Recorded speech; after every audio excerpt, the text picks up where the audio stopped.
বিসমিল্লাহির রহমানির রহিম। সপ্তম শ্রেণীর বাংলা ক্লাসে সবাইকে স্বাগত জানাচ্ছি। আমাদের আজকের আলোচ্য বিষয় অ্যাসাইনমেন্ট তোমাদেরকে জমা দিতে হবে। কিভাবে অ্যাসাইনমেন্ট তৈরি করবে সেটা নিয়েই আলোচনা করব।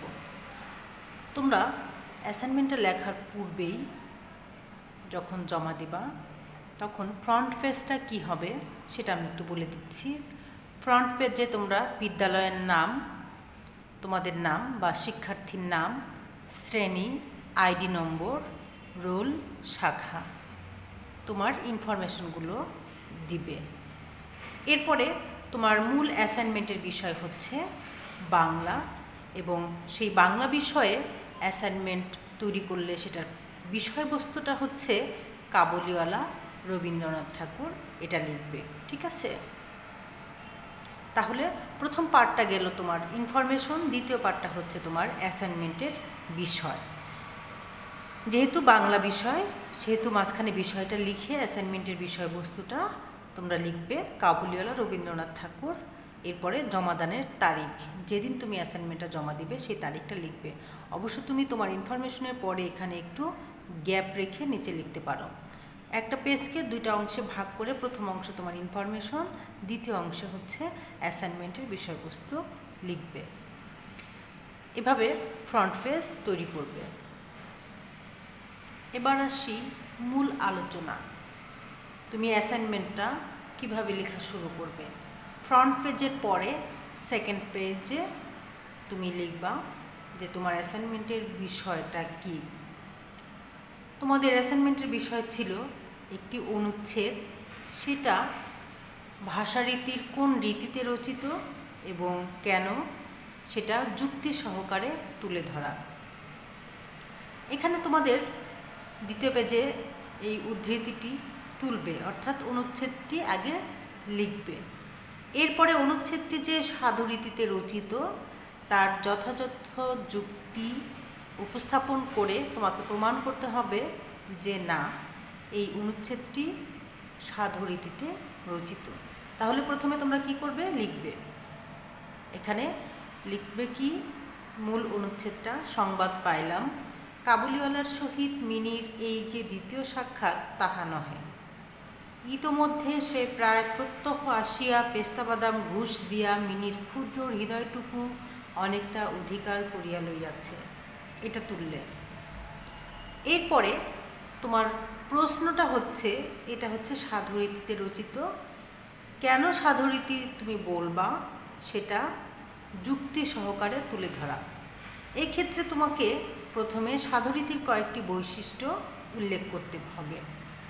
তুমি লিখতে পারো, উপরের উল্লেখিত অংশটি সাধুরীতিতে রচিত। এরপরে সাধু ভাষারীতির কয়েকটি বৈশিষ্ট্য নিচে লেখা হলো। অথবা লিখতে পারো, সাধু ভাষারীতির কয়েকটি বৈশিষ্ট্য হলো, সাধু ভাষারীতিতে ক্রিয়াপদের পূর্ণাঙ্গ রূপ ব্যবহৃত হয়।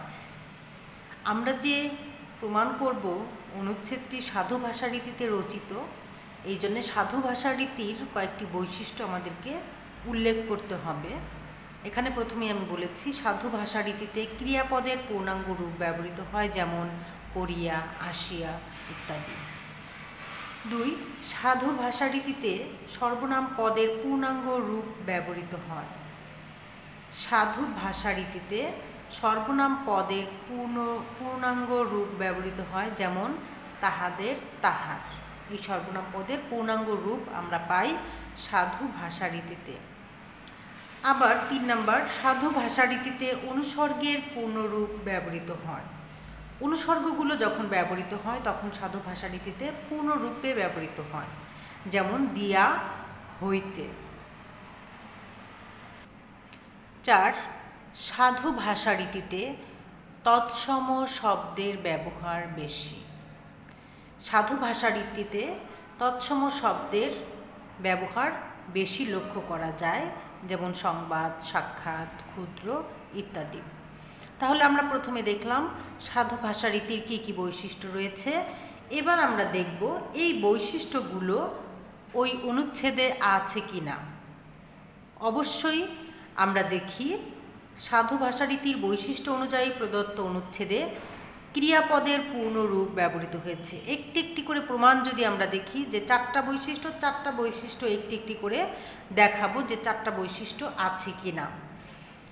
প্রথমেই বলা যায়, প্রথম নিয়ম অনুসারে বা প্রথম বৈশিষ্ট্য অনুসারে সাধু ভাষারীতিতে ক্রিয়াপদের পূর্ণরূপ ব্যবহৃত হয়, যেটা প্রদত্ত অনুচ্ছেদেও ক্রিয়াপদের পূর্ণরূপ ব্যবহৃত হয়েছে, যেমন পাইলাম, আসিয়া, পড়িয়া, লইয়াছে। এই যে যে ক্রিয়াপদগুলো অনুচ্ছেদে ব্যবহৃত হয়েছে তার প্রত্যেকটাই সাধু ভাষারীতিতে লেখা অথবা ক্রিয়াপদের পূর্ণরূপ। ঠিক আছে। অনুচ্ছেদটিতে সর্বনাম পদেরও পূর্ণরূপ ব্যবহার লক্ষ্য করা যায়। অনুচ্ছেদটিতে যে সর্বনাম পদগুলো ব্যবহৃত হয়েছে সেগুলো সাধু ভাষারীতির বৈশিষ্ট্য অনুযায়ী পূর্ণরূপে ব্যবহৃত হয়েছে, যেমন তাহা। এই সর্বনাম পদটা পূর্ণরূপে অনুচ্ছেদে ব্যবহৃত হয়েছে। অনুচ্ছেদে সাধু ভাষারীতি অনুসারে অনুসর্গের পূর্ণরূপ ব্যবহৃত হয়েছে। আমরা সাধু ভাষারীতির বৈশিষ্ট্যে বলেছিলাম অনুসর্গের পূর্ণরূপ ব্যবহৃত হয়। এই অনুচ্ছেদে আমরা দেখি যে অনুসর্গ ব্যবহৃত হয়েছে, সেটাও পূর্ণরূপে ব্যবহৃত হয়েছে, যেমন দিয়া। দিয়া এই অনুসর্গটি অনুচ্ছেদে রয়েছে। প্রদত্ত অনুচ্ছেদটিতে তৎসম শব্দের বহুল ব্যবহার রয়েছে। আমরা সাধু ভাষারীতির বৈশিষ্ট্য অনুযায়ী তিনটা বৈশিষ্ট্য আমরা দেখলাম। তিনটা বৈশিষ্ট্যই অনুচ্ছেদে রয়েছে। চতুর্থ বৈশিষ্ট্য যেটা ছিল তৎসম শব্দের বহুল ব্যবহার বা বেশি ব্যবহার, সেটাও কিন্তু প্রমাণিত হয়েছে। যেমন অনুচ্ছেদটিতে তৎসম শব্দ ব্যবহৃত হয়েছে সংবাদ, সাক্ষাৎ, ইতিমধ্যে, প্রত্যহ, ক্ষুদ্র, হৃদয়। এই শব্দগুলো তৎসম শব্দ যেগুলো অনুচ্ছেদে ব্যবহৃত হয়েছে। তাহলে আমরা দেখলাম সাধু ভাষারীতির সবগুলো বৈশিষ্ট্য প্রদত্ত অনুচ্ছেদে বিদ্যমান রয়েছে। তাই প্রদত্ত অনুচ্ছেদটি সাধু ভাষারীতিতে রচিত, কথাটি যুক্তযুক্ত। এটা হচ্ছে তোমার উপসংহার।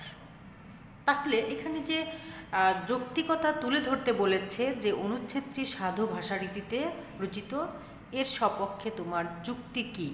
তাহলে আমরা যুক্তি দিয়ে দেখালাম যে একদম শুধু যুক্তি না, এখানে প্রমাণিত যে সাধু ভাষারীতির যে বৈশিষ্ট্যগুলো আমরা প্রথমে দিয়েছি সেই বৈশিষ্ট্যগুলোর সবগুলোই প্রদত্ত অনুচ্ছেদে রয়েছে, যেটা উদাহরণ সহ আমরা এখানে তুলে ধরেছি।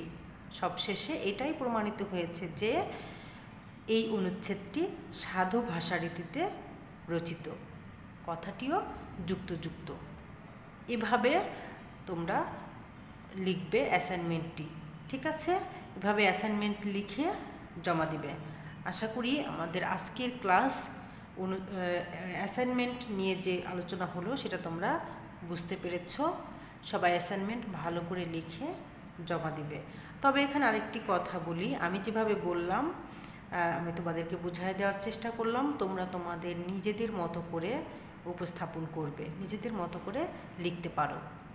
এখানে সবাই যে একই কথা লিখবে সেটা কিন্তু না, তোমরা তোমাদের মতো ভাষা, শব্দচয়ন, তোমাদের নিজস্ব বৈশিষ্ট্য অনুযায়ী উত্তর লিখবে।